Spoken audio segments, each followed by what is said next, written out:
ಎಲ್ರಿಗೂ ನಮಸ್ಕಾರ. ನಾನು ನಿಮ್ಮ ಮನೋಜ್. ಅನ್ವೇಷಿ ಚಾನಲ್ಗೆ ನಿಮ್ಗೆಲ್ರಿಗೂ ಸ್ವಾಗತ. ಜುಲೈ 17ನೇ ತಾರೀಕು ಮಾನ್ಯ ಮುಖ್ಯಮಂತ್ರಿಗಳಾದ ಸಿದ್ದರಾಮಯ್ಯನವರು ತಮ್ಮ ಟ್ವಿಟ್ಟರ್ ಖಾತೆಯಲ್ಲಿ ರಾಜ್ಯದ ಎಲ್ಲ ಖಾಸಗಿ ಕೈಗಾರಿಕೆಗಳಲ್ಲಿ ಸಿ ಮತ್ತು ಡಿ ದರ್ಜೆಯ ಹುದ್ದೆಗಳಿಗೆ 100ಕ್ಕೆ 100ರಷ್ಟು ಕನ್ನಡಿಗರ ನೇಮಕಾತಿಯನ್ನು ಕಡ್ಡಾಯಗೊಳಿಸುವ ವಿಧೇಯಕಕ್ಕೆ ನಿನ್ನೆ ನಡೆದ ಸಚಿವ ಸಂಪುಟ ಸಭೆಯು ಒಪ್ಪಿಗೆ ನೀಡಿದೆ ಅಂತ ಪೋಸ್ಟ್ ಮಾಡಿ ನಂತರ ಅದನ್ನು ಡಿಲೀಟ್ ಮಾಡ್ತಾರೆ. ಕೆಲವು ಸಮಯದ ನಂತರ ಮತ್ತೆ ರಾಜ್ಯದ ಖಾಸಗಿ ಕೈಗಾರಿಕೆಗಳು ಹಾಗೂ ಇತರೆ ಸಂಸ್ಥೆಗಳಲ್ಲಿ ಕನ್ನಡಿಗರಿಗೆ ಆಡಳಿತಾತ್ಮಕ ಹುದ್ದೆಗಳಿಗೆ 50% ಹಾಗೂ ಆಡಳಿತಾತ್ಮಕವಲ್ಲದ ಹುದ್ದೆಗಳಿಗೆ 75% ಮೀಸಲಾತಿಯನ್ನು ನಿಗದಿಪಡಿಸುವ ವಿಧೇಯಕಕ್ಕೆ ಸೋಮವಾರ ನಡೆದ ಸಚಿವ ಸಂಪುಟ ಸಭೆಯು ಒಪ್ಪಿಗೆ ನೀಡಿದೆ. ಕನ್ನಡಿಗರು ಕನ್ನಡ ನೆಲದಲ್ಲಿ ಉದ್ಯೋಗ ವಂಚಿತರಾಗುವುದನ್ನು ತಪ್ಪಿಸಿ ತಾಯ್ನಾಡಿನಲ್ಲಿ ನೆಮ್ಮದಿಯ ಬದುಕು ಕಟ್ಟಿಕೊಳ್ಳಲು ಅವಕಾಶ ಕಲ್ಪಿಸಬೇಕು ಎಂಬುದು ನಮ್ಮ ಸರ್ಕಾರದ ಆಶಯ. ನಮ್ಮದು ಕನ್ನಡ ಪರವಾದ ಸರ್ಕಾರ. ಕನ್ನಡಿಗರ ಹಿತ ಕಾಯುವುದು ನಮ್ಮ ಆದ್ಯತೆಯಾಗಿದೆ ಅಂತ ಪೋಸ್ಟ್ ಮಾಡ್ತಾರೆ. ಈ ಪೋಸ್ಟ್ನ ನಂತರ ಟ್ವಿಟ್ಟರ್ನಲ್ಲಿ ಅಂದರೆ ಈಗಿನ ಎಕ್ಸ್ನಲ್ಲಿ ಒಂದು ಟ್ವೀಟ್ ವಾರೇ ಶುರುವಾಗುತ್ತೆ. ಹಲವಾರು ಜನ ಇದಕ್ಕೆ ಸಪೋರ್ಟ್ ಮಾಡಿದ್ರೆ ಕೆಲವು ಜನ ಇದನ್ನು ವಿರೋಧಿಸಿ ಕೂಡ ಟ್ವೀಟ್ ಮಾಡೋದಕ್ಕೆ ಶುರು ಮಾಡ್ತಾರೆ. ಫೋನ್ಪೇ CEO ಸಮೀರ್ ನಿಗಮ್ ಮತ್ತು ಬಯೋಕಾನ್ ಮುಖ್ಯಸ್ಥೆ ಕಿರಣ್ ಮಜುಮ್ದಾರ್ ಸೇರಿ ಹಲವು ಇಂಡಸ್ಟ್ರಿಯಲಿಸ್ಟ್ಗಳು ಈ ಬಿಲ್ನ ಖಂಡಿಸಿ ಟ್ವೀಟ್ ಮಾಡ್ತಾರೆ. ಇದಕ್ಕೆ ಪ್ರತ್ಯುತ್ತರವಾಗಿ ಕರ್ನಾಟಕದಾದ್ಯಂತ ಬಾಯ್ಕಾಟ್ ಫೋನ್ಪೇ ಟ್ರೆಂಡ್ ಆದರೆ ಕನ್ನಡ ಅಭಿಮಾನಿಗಳು ಬಯೋಕಾನ್ ಹೆಸರಿಗೆ ಕಪ್ಪು ಮಸಿಯನ್ನು ಬಳಿಯೋದಕ್ಕೆ ಶುರು ಮಾಡ್ತಾರೆ. ಈ ವಿಷಯ ಟ್ವಿಟ್ಟರ್ನಲ್ಲಿ ಅಷ್ಟೇ ಅಲ್ಲದೆ ರಾಜಕೀಯ ವಲಯದಲ್ಲಿ ಒಂದು ದೊಡ್ಡ ಅಲೆಯನ್ನೇ ಸೃಷ್ಟಿ ಮಾಡುತ್ತೆ. ತಮ್ಮದೇ ಪಕ್ಷದವರಾದ ಶಶಿ ತರೂರ್ ಅವರು ಈ ಬಿಲ್ಲನ್ನು ಅನ್ಕಾನ್ಸ್ಟಿಟ್ಯೂಷನಲ್ ಆ್ಯಂಡ್ ಅನ್ವೈಸ್ ಅಂತ ಲೇವಡಿ ಮಾಡಿದ್ರೆ BJP ರಾಜ್ಯಾಧ್ಯಕ್ಷರಾದ BY ವಿಜಯೇಂದ್ರ ಅವರು ಕಾಂಗ್ರೆಸ್ ಈ ಬಿಲ್ಲನ್ನು ತಡೆ ಹಿಡಿದ್ರೆ ಕನ್ನಡಿಗರ ಕೋಪವನ್ನು ಎದುರಿಸಬೇಕಾಗುತ್ತೆ ಅಂತ ಹೇಳಿಕೆ ಕೊಟ್ಟಿದ್ದಾರೆ. ಇದೆಲ್ಲದರ ಮಧ್ಯೆ ಕರ್ನಾಟಕ ಸರ್ಕಾರ ಈ ಬಿಲ್ಲನ್ನು ತಾತ್ಕಾಲಿಕವಾಗಿ ತಡೆ ಹಿಡಿಯುತ್ತೆ. ಹಾಗಾದರೆ ಈ ಬಿಲ್ನ ಪ್ರಮುಖ ಉದ್ದೇಶ ಏನಾಗಿತ್ತು? ಈ ಬಿಲ್ ಸಂವಿಧಾನಕ್ಕೆ ವಿರುದ್ಧವಾಗಿದೆಯಾ ಮತ್ತು ಈ ಬಿಲ್ ಜಾರಿಯಾಗುವ ಸಾಧ್ಯತೆ ಎಷ್ಟಿದೆ ಅಂತ ಇವತ್ತಿನ ವಿಡಿಯೋದಲ್ಲಿ ನೋಡ್ತಾ ಹೋಗೋಣ.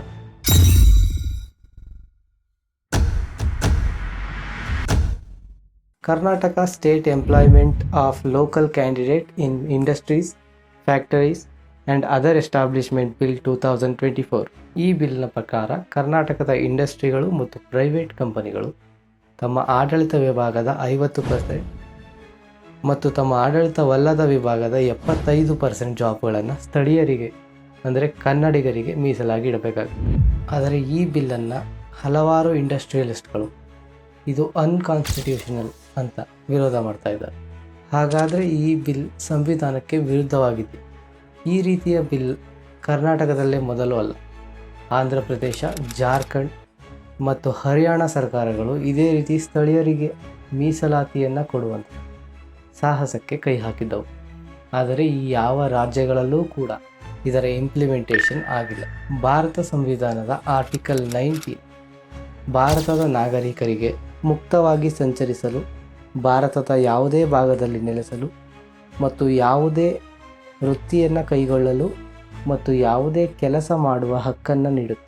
ಭಾರತ ಸಂವಿಧಾನದ ಆರ್ಟಿಕಲ್ 15 ಸ್ಟೇಟ್ ಭಾರತದ ನಾಗರಿಕರನ್ನು ಮತ, ಜನಾಂಗ, ಜಾತಿ, ಲಿಂಗ ಮತ್ತು ಜನ್ಮಸ್ಥಳದ ಆಧಾರದ ಮೇಲೆ ಯಾವುದೇ ತಾರತಮ್ಯ ಮಾಡಬಾರದು ಅಂತ ಹೇಳಿದೆ. ಈ ಆಧಾರದ ಮೇಲೆ ಈ ಬಿಲ್ ಆರ್ಟಿಕಲ್ 15ಗೆ ವಿರುದ್ಧವಾಗಿದೆ ಅಂತ ಹಲವರ ವಾದ.